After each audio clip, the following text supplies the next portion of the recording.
पालमपुर नाम का एक गांव था जहां विकास अपनी पत्नी सुधा के साथ रहता था। विकास गांव में रिक्शा चलाने का काम करता था। एक रोज जब वो काम पर जा रहा था तब अच्छा सुधा, मैं चलता हूँ काम पर, सवारी आती होंगी। अरे रुकिए तो, अपना टिफिन तो लेते जाइए। आज क्या बनाया टिफिन में? वही जिसे देखते ही आपका मूड ठीक हो जाता है। खुशबू बता रही है तुम्हारे हाथ की स्वादिष्ट कचौड़ियाँ है ना। बिल्कुल सही जवाब। अब जाइए, देर हो जाएगी। और सुनिए, शाम को जल्दी घर लौट आना। विकास रिक्शा लेकर निकल पड़ता है। वो जैसे ही बीच रास्ते में पहुंचता है, उसका टायर एक गड्ढे में जाकर फंस जाता है।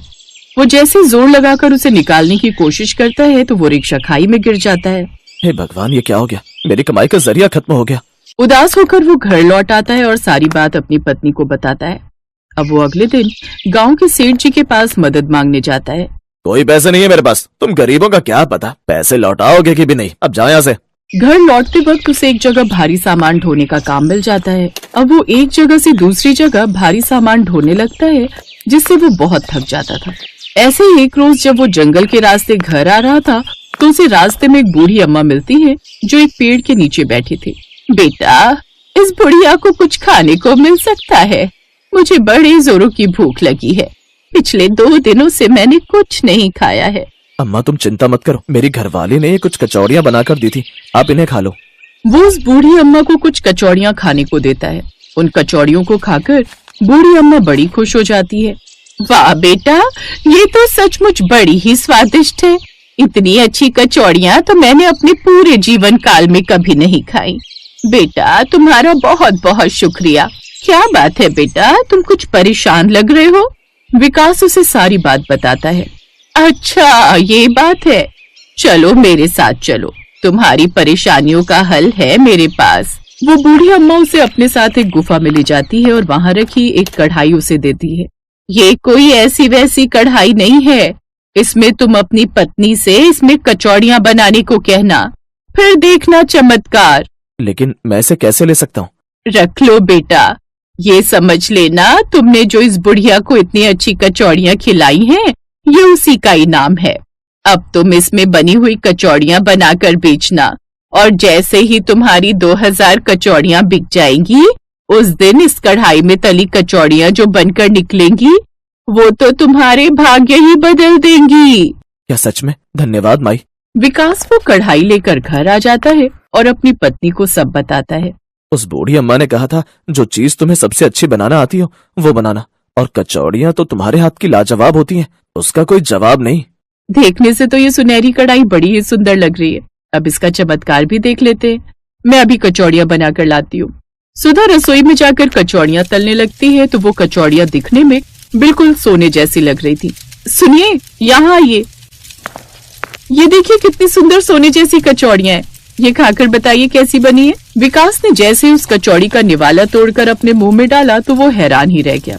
लाजवाब सुधा, ये कचौड़ियाँ तो बेहद ही स्वादिष्ट है। इसका स्वाद तो लाख गुना बढ़ गया है। क्या सच में?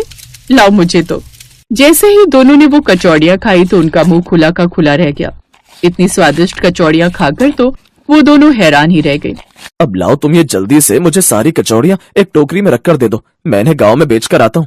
जी अभी लाई। विकास गांव भर में घूम घूम कर वो कचौड़ियाँ बेचने लगा। कचौड़ियाँ ले लो, कचौड़ियाँ ऐसी वैसी नहीं बल्कि सोने की कचौड़ियाँ ले लो। सोने की कचौड़ियों का नाम सुनकर ग्राहक उसके पास आने लगते हैं। कचौड़ी वो भी सोने की? ये तो मैं पहली बार सुन रहा हूँ। हाँ, मैंने भी पहले कभी नहीं सुना। चलो चलकर देखते हैं। दिखाओ भैया ये सोने की कचौड़ी। हाँ हाँ, मुझे भी दो। ये देखो भाई, खुद ही देख लो। अरे वाह, ये तो सचमुच सोने की कचौड़ी लग रही है। जल्दी से लगा दो हमारे लिए। विकास जैसे ही उनको सोने जैसी दिखने वाली कचौड़ियाँ देता है, वो सब हैरान रह जाते हैं।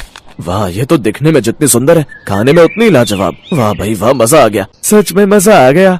ग्राहकों को उसकी कचौड़ियाँ बहुत पसंद आती हैं। अब सारे गांव में विकास की कचौड़ियाँ सोने की कचौड़ियों के नाम से मशहूर हो जाती हैं।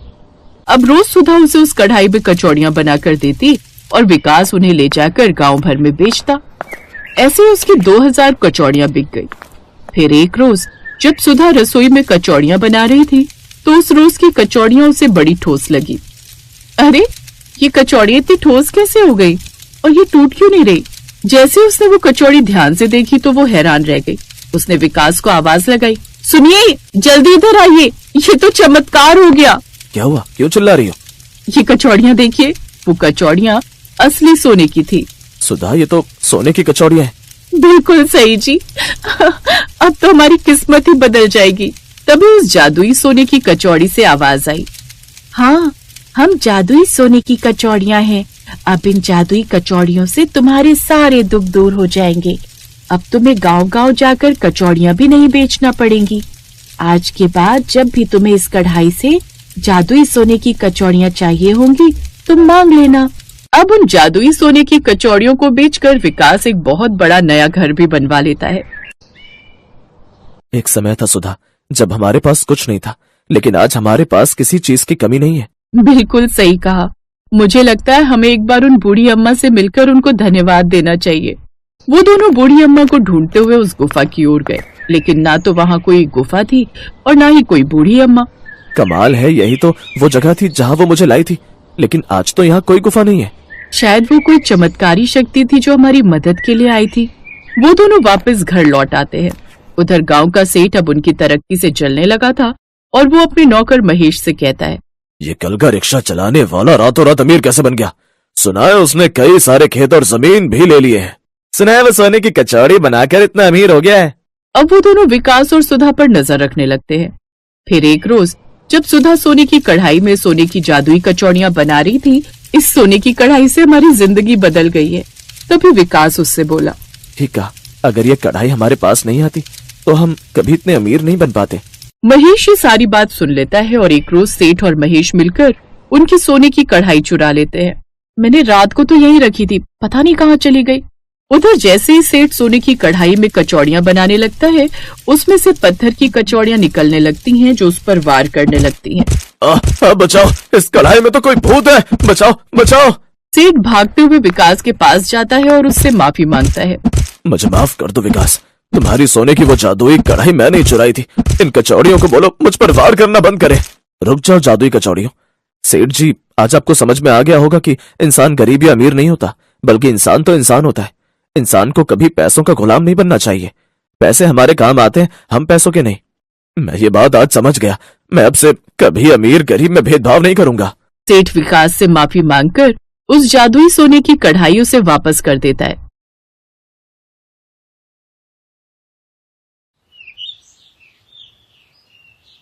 बहुत पुरानी समय की बात है।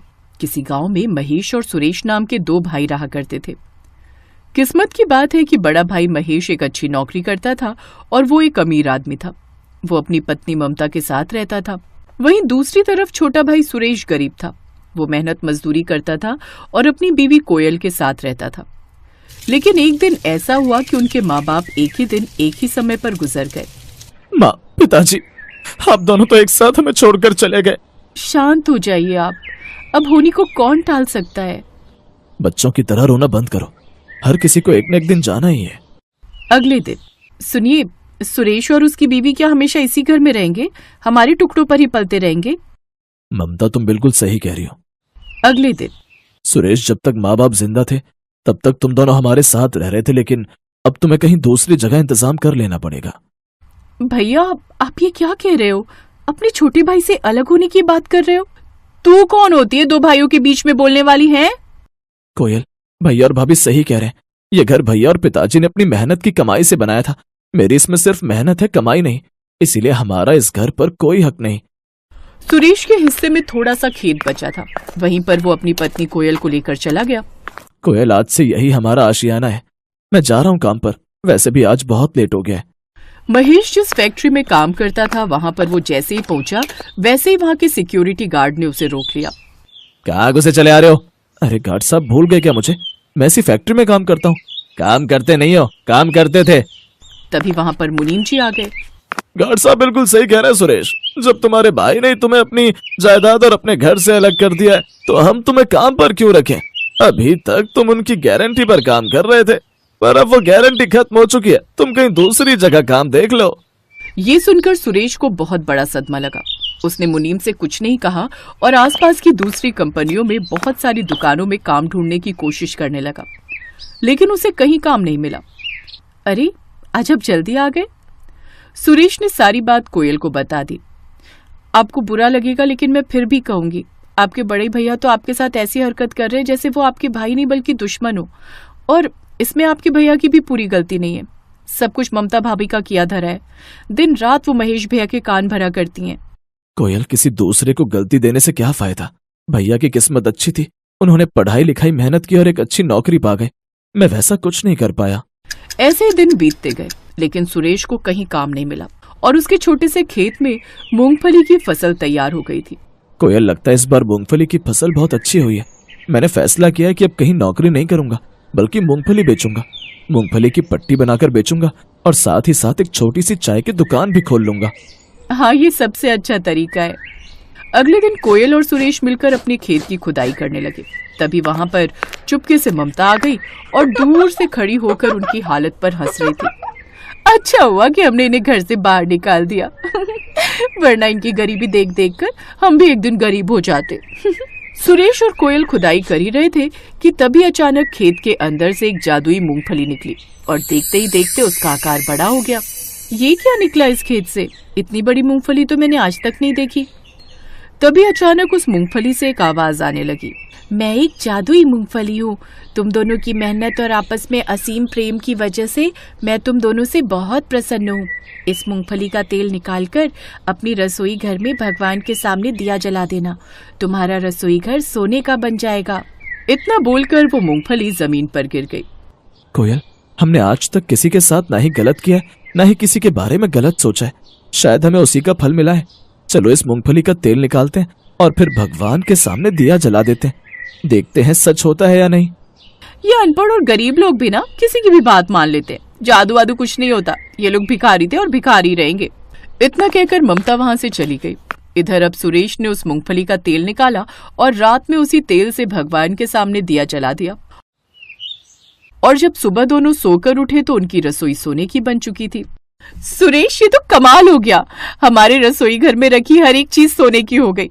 अब सारी तकलीफें दूर हो जाएंगी और अब हम बहुत बड़ा ढाबा भी खोल सकते हैं। एक अच्छा घर भी बनवा सकते हैं।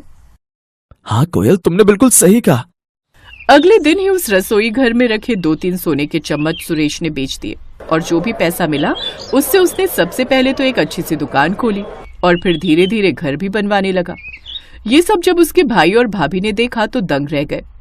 ममता, इन लोगों को अचानक दौलत कहाँ से मिल गई? कहीं वो मूंगफली वाली बात सच तो नहीं हो गई? महेश, चलो ना इनके घर चलते हैं, बाद में बताती हूँ ये सब हुआ कैसे। महेश और ममता सुरेश के घर पहुंच गए। आओ भैया भाभी, कैसे आप लोग? हमें घर से निकालने के बाद आप तो हमें भूल ही गए।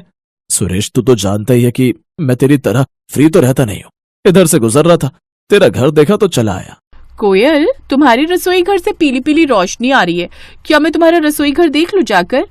हाँ हाँ भाभी, क्यों नहीं, आपकी रसोई है, जाकर देख लीजिए। ममता उसके रसोई घर में जैसे ही गई, नजारा देखकर दंग रह गई क्योंकि पूरा रसोई घर सोने का था। उस रसोई में रखे हुए सारे बर्तन, यहाँ तक कि पानी भी, सब कुछ सोने का ही था। तभी उसकी नजर वहां गई जहां पर मूंगफली के तेल का दिया जल रहा था। लगता है यही वो तेल है जिसकी वजह से इसकी रसोई सोने की बन गई। थोड़ा सा तेल मैं चुरा लेती हूँ। ममता पहले से ही अपने साथ एक प्लास्टिक की डिब्बी लेकर गई थी जिसमें उसने मूंगफली का तेल चुरा लिया और फिर अपने घर वापस आ गई। फिर ममता ने सारी बात महेश को बता दी। मुझे तो नहीं लगता कि ऐसा कुछ हुआ होगा, लेकिन अगर तुम्हें लगता है तो जाओ, तुम भी अपने रसोई घर में मूंगफली का तेल के दिया जलाकर देखो। ममता ने उस चोरी किए तेल को अपने रसोई घर में जला तो दिया, लेकिन देखते ही देखते उसकी रसोई सोने की नहीं बल्कि घास की बन गई। अब उसके घर का सारा सामान घास का बन गया था।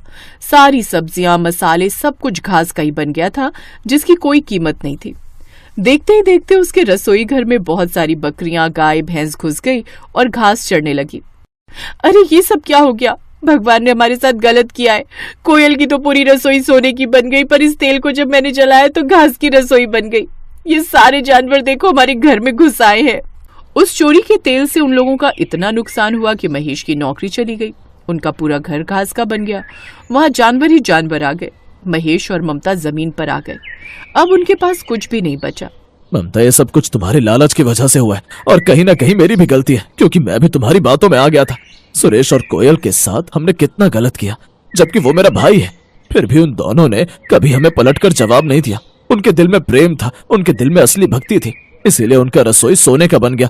पर हमने क्या किया? सिर्फ धोखा और फरेब। अब हम यहीं बाहर जमीन पर ही रहेंगे और भीख मांगकर अपनी जिंदगी गुजारेंगे। मुझे भी अब अपनी गलती का एहसास हो गया है। मैं अब आपके साथ कहीं भी रहने को तैयार हूँ, लेकिन कम से कम मैं एक बार कोयल और सुरेश से माफी मांगना चाहती हूँ। महेश और ममता सुरेश के घर पहुंचे और माफी मांगने लगे। कोयल, मेरी वजह से दो भाइयों के बीच दरार पड़ी।